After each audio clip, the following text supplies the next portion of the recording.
Hello everyone, welcome back to my channel and wish you all a very happy new year। तो चलिए आज के topic के बारे में बात करते हैं। आज एक बड़ी इकोनॉमिक अपडेट है। इंडिया ने एक हिस्टोरिक माइलस्टोन अचीव कर लिया है। India is now the world's fourth largest economy, Japan को ओवरटेक करते हुए। ये बहुत ही बड़ी न्यूज है।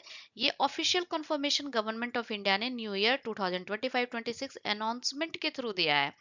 और अब इंडिया का फोकस क्लियर है, टॉप 3 ग्लोबल इकोनॉमीज में जगह बनाना। ये सिर्फ नंबर्स नहीं बल्कि इंडिया के ग्रोथ विजन और फ्यूचर का सिग्नल है। चलिए अब बात करते हैं इंडिया के गोल्डीलॉक्स मोमेंट की। That means high growth with low inflation, the perfect balance. Generally high growth के साथ इन्फ्लेशन भी बढ़ जाती है, बट इंडिया के केस में जीडीपी ग्रोथ स्ट्रांग है और सीपीआई इन्फ्लेशन स्टेबल बनी हुई है।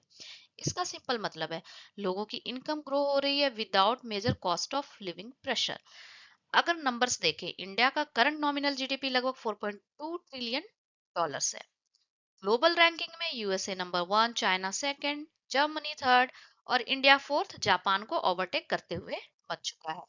ये इकोनॉमिक स्टेबिलिटी ही इंडिया की ग्रोथ स्टोरी को और स्ट्रॉन्ग बनाती है। Now let's understand why India overtook Japan. सबसे पहला रीजन है growth trajectory. India is one of the fastest growing major economies with growth around 6 to 7%। वहीं जापान जो है एक मेच्योर इकोनॉमी है। जापान की ग्रोथ पिछले कई सालों से 1% से भी कम रही है। ठीक है। The second factor is demographics. Japan को एजिंग पॉपुलेशन और वर्क फोर्स शॉर्टेज का चैलेंज जो है ना उसे फेस करना पड़ रहा है, whereas India has a young and energetic workforce. The third reason is the currency factor. The Japanese yen has depreciated against the US dollar. This had a direct impact on nominal GDP rankings.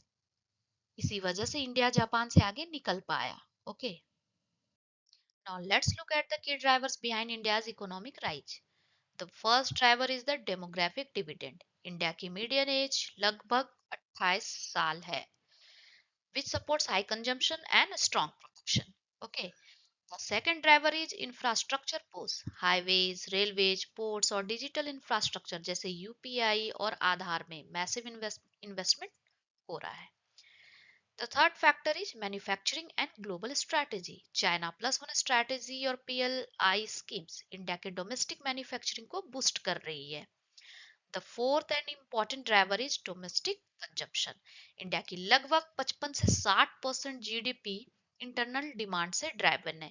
इन सब factors ने मिलकर India की economic growth को strong और sustainable बनाया है। Okay, now India's next big target is Germany. This is the race for the world's third largest economy. Timeline देखें, according to projections, India is expected to surpass Germany within the next 3 years, यानी 2029 से 2030 तक Germany को India overtake कर लेगा।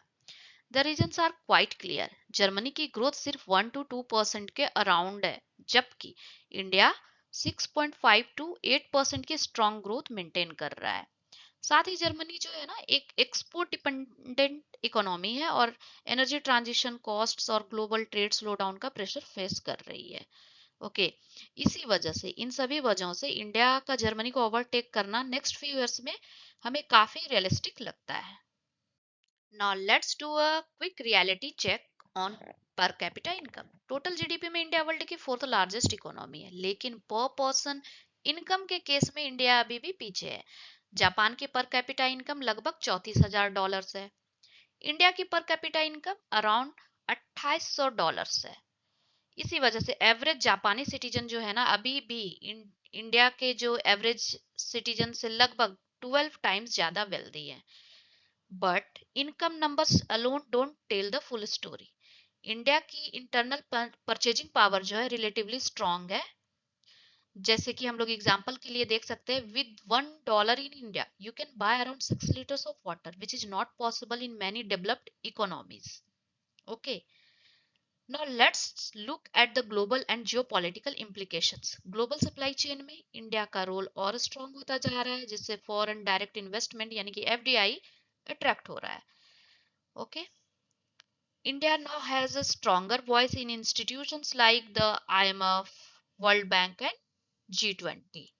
Okay, strategically India एक balancing power के रूप में इमर्ज हो रहा है, यूएस और चाइना के बीच ट्रेड, क्लाइमेट और टेक्नोलॉजी नेगोशिएशन में इमर्ज हो रहा है। Okay, now let's come to the conclusion and future outlook. Government of India has officially confirmed that India is now the world's fourth largest economy.